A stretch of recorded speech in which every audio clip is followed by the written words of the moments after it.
കാർത്തിക് ശങ്കർ ഈ ഭൂമിയിൽ നിന്ന് പോയാൽ ഇവിടെ ഒന്നും സംഭവിക്കാനില്ല എന്ന് പറയുന്നത് ഞാൻ കേട്ടിരുന്നത്. ഇപ്പോഴും അങ്ങനെ തന്നെയാണോ? തീർച്ചയായിട്ടും അങ്ങനെയല്ലേ. എൻ്റെ വീട്ടുകാർക്ക് മാത്രമല്ലേ ഇപ്പം അന്ന് പറഞ്ഞതിൻ്റെ കൂട്ട് തന്നെ അവർക്ക് മാത്രമായിരിക്കും ആ ഒരു വോയിഡും ആ ഒരു ഇതും ഫീൽ ചെയ്യുന്നത് നമ്മൾ പോയി കഴിഞ്ഞാലേ. അല്ലെങ്കിൽ നമ്മളെ സ്നേഹിക്കുന്നവർക്കായാലും അല്ല ആർക്കായാലും അതൊരു പീരീഡ് ഉണ്ട്, അവർക്കത് ഹീൽ ചെയ്യുന്നതും അത് പിന്നീട് ഓക്കെ എന്ന് പറഞ്ഞൊരു സംഭവം തോന്നുന്നൊരു പീരീഡ് ഉണ്ട്, അതുവരെ ഉള്ളൂ. അപ്പോൾ ഒരു മനുഷ്യായുസ്സിനുള്ള ഇതെന്ന് പറഞ്ഞാൽ ജീവിച്ചിരിക്കുന്നു, നല്ല നമ്മൾ എന്തെങ്കിലും നല്ലത് ചെയ്തു കൊടുത്തിട്ടുള്ള മനസ്സുകളിൽ കുറച്ചുകൂടി ഒന്ന് ജീവിക്കും. അത് കഴിഞ്ഞാൽ കാർത്തിക് ഇത്രേ ഉള്ളൂ, കാർത്തിക് ഇത്രേ ഉള്ളൂ, അല്ലാതെ വേറൊന്നുമില്ല. ഉള്ള സമയത്ത് അടിച്ചു പൊളിച്ചങ്ങനെ നിൽക്കുക, അത്രേ ഉള്ളൂ. ശരിയാണല്ലേ ആലോചിക്കുമ്പോൾ. അല്ലാതെ നമ്മൾ മരിച്ച് ഒരു കാര്യം ഞാൻ ചോദിക്കട്ടെ. ഇപ്പം ഞാനെന്ന് പറയുന്ന വ്യക്തി നമ്മളിവിടെ ഉണ്ട്, ഞാൻ മരിച്ചിട്ട് നമ്മളൊരാളുടെ മനസ്സിൽ നമ്മളുണ്ട്. അയാൾ മരിക്കുന്നവരെയും അതേ ഇൻറ്റൻസായിട്ട് ആരുടെയെങ്കിലും ലൈഫിൽ ഉണ്ടാവും നമ്മൾ? ഇല്ല, ആരുടെയെങ്കിലും. അത് തന്നെ ഉള്ളൂ. അപ്പോൾ എല്ലാത്തിനും ഒരു ടൈം പീരീഡ് ഉണ്ട്, അത് കഴിഞ്ഞ് കഴിയുമ്പോൾ എല്ലാം മാഞ്ഞു പോകണം, അങ്ങനെ തന്നെയാണ്. പക്ഷേ ആ സംഭവിച്ചുകൊണ്ടിരിക്കുന്ന സമയത്ത് എന്തായാലും അത് നമ്മൾ അനുഭവിക്കുക തന്നെ വേണം. അത് ഇച്ചിരി ഹാർഡാണ്. നമ്മൾ എത്രയൊക്കെ തത്വജ്ഞാനം പറഞ്ഞാലും എന്ത് കാര്യങ്ങൾ നമ്മുടെ ലൈഫിൽ വരുമ്പോഴും, ഇപ്പോൾ ഞാനൊരാളുടെ ലൈഫിൽ നിന്ന് പോയി കഴിഞ്ഞാൽ ചിലപ്പോൾ എന്നെ ഏറ്റവും കൂടുതൽ സ്നേഹിക്കുന്ന ആളാണെങ്കിൽ അയാൾക്ക് അത് കുറച്ച് പാടാണ്. ഇപ്പം ഞാൻ കുറച്ച് മൂവ് ഓൺ ആവാനും അതിൻ്റെ മറക്കാനൊക്കെ പാടാണ്.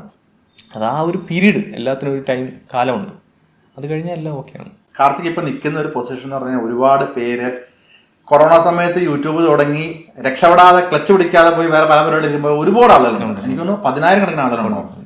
പക്ഷെ കൊറോണ വന്ന് ലോക്ക്ഡൌൺ കൊണ്ടുവന്ന് ഭയങ്കരമായിട്ട് ലൈഫിൽ സക്സസ്ഫുൾ ആയ ഒരു 100 പേരെടുത്താൽ അതിൽ ഏറ്റവും ആദ്യം 10 വരുന്ന ഒരു പേരാണ് കാർത്തിക് ശങ്കർ.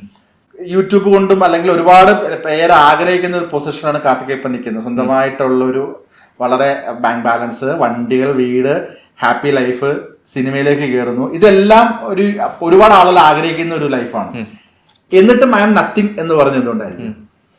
അല്ല, എന്നിട്ടും ഐ ആം നത്തിങ് എന്ന് പറഞ്ഞു കഴിഞ്ഞാൽ ഇപ്പോൾ ഞാൻ എന്നെ ഡിഫൈൻ ചെയ്യുന്നതിൻ്റെ അല്ലെങ്കിൽ ഇപ്പം ഞാനെന്ന് പറയുന്ന വ്യക്തി എന്താണെന്ന് ചോദിച്ചു കഴിഞ്ഞാൽ ഇത് നത്തിങ് എന്ന് തന്നെ പറയാൻ പറ്റൂ. ഇതൊക്കെ എൻ്റെ സമ്പാദ്യങ്ങൾ, എനിക്ക് മാത്രമുള്ള കാര്യങ്ങളാണ്. ഇത് ഞാൻ സമ്പാദിക്കുന്ന കാര്യങ്ങളാണ്.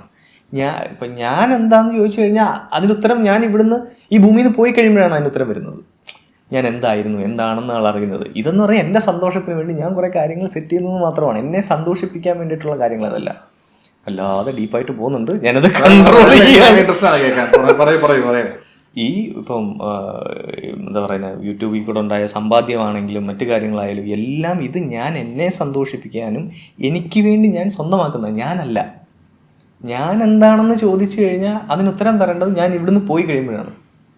ഞാൻ എന്തായിരുന്നു, എന്താണ് എന്ന് ഉത്തരം വരുന്നത് നമ്മൾ ഇവിടുന്ന് പോകുമ്പോഴേ ഉള്ളൂ. അല്ലാത്ത സമയത്ത് ഞാൻ നോക്കിക്കഴിഞ്ഞാൽ ഇതെല്ലാം എന്നെ സന്തോഷിപ്പിക്കാൻ വേണ്ടി ചെയ്യുന്ന കുറച്ച് കാര്യങ്ങളെന്നേ ഉള്ളൂ.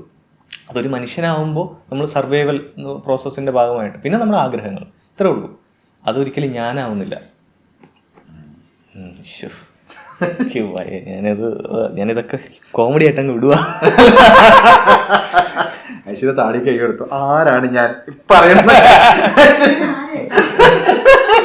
അല്ല, ഈ സ്പിരിച്വൽ കാര്യങ്ങൾ അങ്ങനെയാണല്ലോ. ചിലർക്കത് ഇപ്പം അമ്പലത്തിൽ അല്ലെ അമ്പലം പള്ളി എന്നൊക്കെ കേൾക്കുമ്പോഴേ ഇപ്പം ആളുകൾക്ക് അത്ര അങ്ങോട്ട് കണക്ട് ആവാത്തൊരു ഒരു തലമുറയിൽ കുറച്ച് ആൾക്കാർക്ക് അങ്ങനെ ഉണ്ട്. അപ്പം അവർക്ക് വളരെ ഡെപ്ത് ആയിട്ടുള്ള കുറച്ച് കാര്യങ്ങളൊക്കെ പറഞ്ഞു കഴിഞ്ഞാൽ പ്രാന്താന്നേ തോന്നും, നട്ടപ്രാന്താന്നേ തോന്നും. അത് കുറച്ച് ചിലപ്പോൾ അതിലേക്കൊരു പോസിറ്റീവ് മൈൻഡ് കൊടുത്ത് കുറച്ച് നേരം കേൾക്കാനെങ്കിലും ഒരു ശ്രമം കൊടുത്തു കഴിഞ്ഞാൽ ചിലപ്പോൾ നമുക്ക് പല കാര്യങ്ങളും കണക്ട് ആവും. അങ്ങനെ പറയുന്ന ആൾക്കാരുടെ താഴെ എല്ലാം അടിച്ചതെന്നായിരിക്കും. അതെ ചിലപ്പോൾ ഇതിന്റെ കമന്റിലും അങ്ങനെ വരാൻ സാധ്യതയുണ്ട്. ഞാൻ അതുകൊണ്ടാണ് അവസാനം കൊണ്ടത് കോമഡി ആയിട്ട്. ഈ ഒരു സ്പിരിച്വൽ ഗുരുവിനെ പറ്റി നമ്മൾ സംസാരിച്ചു, ആത്മീയ കാര്യങ്ങളിലുള്ള താല്പര്യം സംസാരിച്ചു. കൺസെപ്റ്റ് ഓഫ് ഗോഡ് എന്ന് പറഞ്ഞു കഴിഞ്ഞാൽ എന്തായിരിക്കും? ദൈവം എന്ന് പറഞ്ഞ കൺസെപ്റ്റ് എന്തായിരിക്കും? എന്താണ് ദൈവം എന്നുള്ളതിന്റെ ഡെഫിനിഷൻ, ഒരു കോമൺ ഡെഫിനിഷൻ എന്താണെന്ന് അങ്ങ് ഉദ്ദേശിക്കുന്നത് എന്താണെന്ന് പറഞ്ഞാൽ ഞാൻ എൻ്റെ ഒരു വേർഷൻ പറയാം. കാർത്തിക് ശങ്കറിന്റെ ലൈഫിലുള്ള ദൈവം അല്ലെങ്കിൽ ഒരു ദൈവത്തിന്റെ അല്ലെങ്കിൽ അതെന്തായിരിക്കും? പക്ഷെ അതാണ് ഞാൻ ചോദിച്ചത്. ഈ ദൈവം എന്ന് പറയുന്ന വേർഡിന് എക്സാക്റ്റ് ആയിട്ട് എന്താണ് ഉദ്ദേശിക്കുന്നതെന്ന് നമുക്ക് ദൈവം എന്ന് പറഞ്ഞൊരു ഗാർഡിയൻ എന്നാണോ ഉദ്ദേശിക്കുന്നത്, അതോ മറ്റേ നമ്മൾ ആഗ്രഹിക്കുന്ന എല്ലാം സാധിച്ചു തരുന്ന ഒരു വ്യക്തിത്വം എന്നാണോ ഉദ്ദേശിക്കുന്നത്? ഇതെന്ത് ഉദ്ദേശത്തിലാണ് ഈ ദൈവം എന്ന് പറയുന്ന ഒരു വേർഡ് വരുന്നത്? ഫസ്റ്റ് ദൈവം എന്നുള്ളൊരു വേർഡിൻ്റെ എക്സാക്ട് മീനിങ് എന്താണെന്നുള്ളത് ഓരോരുത്തർക്കും ഡിഫറൻ്റ് ആണ് ആ ചിന്തകൾ. ഇപ്പോൾ എൻ്റെ അമ്മൂമ്മയോട് ദൈവം എന്താണെന്ന് ചോദിച്ചു കഴിഞ്ഞാൽ അമ്മൂമ്മ പറയും അവിടുത്തെ അമ്പലത്തിലെ കൃഷ്ണനാണെന്ന് പറയും. എൻ്റെ അങ്ങനെ ഇപ്പോൾ എൻ്റെ അച്ഛനോടാണ് ചോദിക്കുന്നതെങ്കിൽ വേറെ എന്തെങ്കിലും ആയിരിക്കും പറയാം. അപ്പോൾ ഈ ദൈവം എന്ന് പറയുന്ന വേർഡാണ് ഞാൻ പറഞ്ഞത്. ഞാൻ ഓരോരുത്തരുടെ കൺസെപ്റ്റിൽ വേർഡ് എന്ന് പറയുന്ന അർത്ഥം തന്നെ അമ്പലത്തിൽ ഉള്ള ദൈവം കൂടുതൽ പേർക്കുള്ളത്, അമ്പലത്തിലുള്ള ദൈവം. ഞാൻ അങ്ങനെ ഒരുപാട് അമ്പലം അല്ലെങ്കിൽ അമ്പലത്തിലാണ് ദൈവം ഇരിക്കുന്ന ഒരു വിശ്വാസമുള്ള അല്ല ഞാൻ. അവിടെ എനിക്കൊരു പോസിറ്റീവ്നെസ്സും അല്ലെങ്കിൽ അങ്ങനത്തെ ഉള്ള ഒരു മൈൻഡ് സെറ്റ് കിട്ടുന്ന ഒരു ഇതും പിന്നെ വേറെ കുറച്ച് കാര്യങ്ങളും വെച്ചിട്ടാണ് ഞാൻ അവിടെ പോകുന്നതും എടുക്കുന്നതൊക്കെ.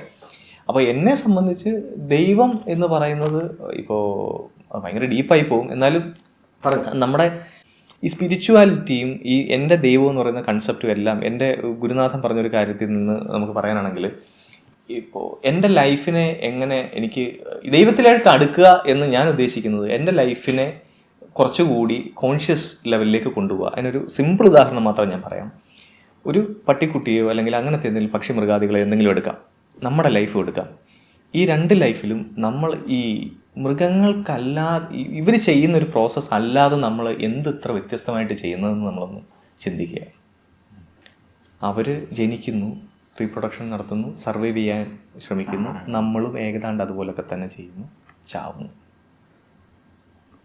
ഈ ഒരു പട്ടിക്കുട്ടിയുടെ ജീവിതം എടുത്താലും നമ്മുടെ ജീവിതം എടുത്താലും നമ്മൾ പിന്നെ കുറച്ച് കാറിലൊക്കെ സഞ്ചരിക്കും, നമുക്ക് സ്വന്തമായിട്ട് വണ്ടി ഓടിക്കാൻ അറിയാം. ഇങ്ങനെയൊക്കെയുള്ള കുറച്ച് കാര്യങ്ങൾ മാറ്റി നിർത്തി കഴിഞ്ഞാൽ പിന്നെയും എൻ്റെ കാഴ്ചപ്പാടിൽ, ഇപ്പോൾ എൻ്റെ ഗുരുനാഥൻ പറഞ്ഞൊരു കാര്യമാണ്, എൻ്റെ കാഴ്ചപ്പാടിൽ ഇപ്പോൾ നമ്മുടെ മുമ്പിലേക്ക് ഒരു മീൻ ഇട്ട് തരികയാണ്. ഈ മീൻ ഇട്ട് തരികയാണെങ്കിൽ നമ്മളത് വെട്ടി കണ്ടിച്ച് കറി വെക്കും. അതേസമയം ഒരു പൂച്ച എടുത്താണ് ഇട്ട് കൊടുക്കുന്നതെങ്കിൽ അവൻ മണപ്പിച്ചിട്ട് അവൻ പാട്ട് പോകും. കാരണം അമോണിയ ഇട്ടാന്ന് അവനറിയാം, നമുക്കറിയാൻ പറ്റില്ല. നമുക്ക് കൊണ്ട് ലാബിൽ കൊണ്ട് ചെക്ക് ചെയ്യണം. അപ്പോഴും അവർക്കാണ് ഇച്ചിരി ഒരുപാട് മുന്നിൽ നിൽക്കുന്നത്. അപ്പം നമ്മുടെ ഒരു ഹ്യൂമൻ്റെ ശരിക്കുള്ള കേപ്പബിലിറ്റി അല്ലെങ്കിൽ ശരിക്കുള്ള ഒരു കോൺഷ്യസ്നെസ് എന്താണെന്ന് അറിയുക, അതിലേക്കുള്ള യാത്രയാണ് എനിക്ക് ദൈവം, അതിലേക്ക് കണക്റ്റ് ആവുക എന്നുള്ളതാണ് എനിക്ക് ദൈവം എന്ന് പറയുന്ന കൺസെപ്റ്റ്, അല്ലെങ്കിൽ ദൈവത്തെ തേടുക എന്നുള്ളൊരു കൺസെപ്റ്റ്. അല്ലാതെ എനിക്ക് ഒരു വേർഡ്, അപ്പോൾ ഞാൻ അതാ പറഞ്ഞേ, ഇപ്പം അമ്പലത്തിലിരിക്കുന്ന ഒരു വേർഡ് അങ്ങനത്തെ ഒരു കൺസെപ്റ്റ് അല്ല എനിക്ക് ദൈവം എന്ന് പറയുന്നത്. പലരും പറയും നമ്മുടെ ഉള്ളിലാണ്, യെസ് നമ്മുടെ ഉള്ളിലാണ് ദൈവം, അങ്ങനെയൊക്കെ ഉണ്ട്, അതൊക്കെ വേറെ വിശദീകരണങ്ങൾ. പക്ഷെ എന്നെ സംബന്ധിച്ച് ദൈവം എന്ന കൺസെപ്റ്റ് അല്ലെങ്കിൽ അതിലേക്ക് എടുക്കുക എന്നുള്ളത് എൻ്റെ ഈ ഹ്യൂമൻ ലൈഫിൻ്റെ ഇപ്പോഴത്തെ ഒരു ബോധനിലത്തിൽ നിന്നും മറ്റൊരു ശരിയായ ബോധ തലത്തിലേക്കുള്ള ഉയർച്ച, അങ്ങനെയാണ് ഞാൻ കാണുന്നത്. ജീവിതത്തിനെ കാണുന്നത് ഒരു എനർജിയിലൊന്നും അല്ല വിശ്വസിക്കുന്നത്, അങ്ങനെ ഒന്നുമല്ല. ഒരു സംഭവത്തിൽ ഒരുപാട്, അതാ ഞാൻ പറഞ്ഞത്, ഒരുപാട് വ്യത്യാസങ്ങളുണ്ട്. ഇപ്പം എനർജി ഉണ്ട്. നമ്മൾ ഒരു കാര്യത്തിൽ ചിന്തിച്ചു കഴിഞ്ഞാൽ അത്തരത്തിലുള്ള കാര്യങ്ങൾ നമ്മളിലേക്ക് അട്രാക്ട് ചെയ്യുന്നത് ഇതൊക്കെ ഡിഫറെൻറ്റ് തോട്ട്സ് ആണ്. പക്ഷെ എന്നെ സംബന്ധിച്ച് അതൊക്കെ ഉണ്ട്.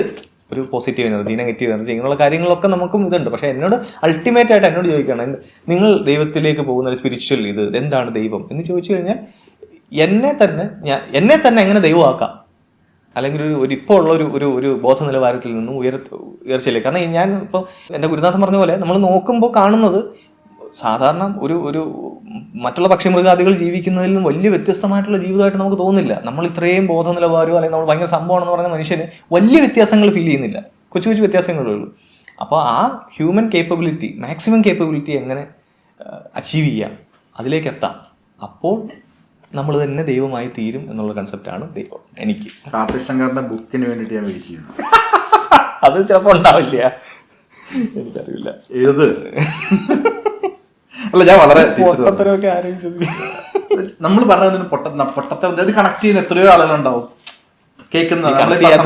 ഈ പൊട്ടത്തരം എന്ന് പറഞ്ഞാൽ ഞാനതങ്ങ് വെക്കുന്നത്. കണക്ട് ചെയ്യാത്ത മെജോറിറ്റിക്ക് ഇത് കണക്ട് ആവില്ല, അത് നമുക്ക് ഇപ്പോഴേ പറയാം. മെജോറിറ്റി കണക്ട് ആവില്ല, പക്ഷെ ഇത് കണക്ട് ചെയ്യുന്ന ഒരുപാട് പേരുണ്ടാവും. ഈ പറയുന്ന തോട്ട് പ്രോസസ്സിലൂടെ പോകുന്ന ഈ ചിന്താഗതികൾ കൊണ്ടു കിടക്കുന്ന ഒരുപാട് പേരുണ്ടാവും. അവർക്കിത് 100% അല്ലാത്തവർ പറഞ്ഞുകൊണ്ടേ സിമ്പിളായിട്ട് നമ്മളൊക്കെ അവരെ. വേറൊരു കാര്യമുണ്ട് കേട്ടോ, ഇപ്പൊ ഈ സ്പിരിച്വാലിറ്റിയിലൊക്കെ ആൾക്കാർ പോകുന്ന അവരുടെ ഇതെന്ന് പറയുന്നത് കറക്റ്റായിട്ടുള്ളൊരു ഗുരുവിനെ അല്ല, അല്ലെങ്കിൽ പല കാര്യങ്ങളും അങ്ങനെ കറക്റ്റായിട്ടുള്ള ഗൈഡൻസ് അല്ല കിട്ടുന്നതെങ്കിൽ അതിനകത്തിൽ തന്നെ ഒരു ലൂപ്പിൽപ്പെട്ട പോലെ കിടന്ന് കറങ്ങാനും ഒരുപാട് അതുണ്ട്.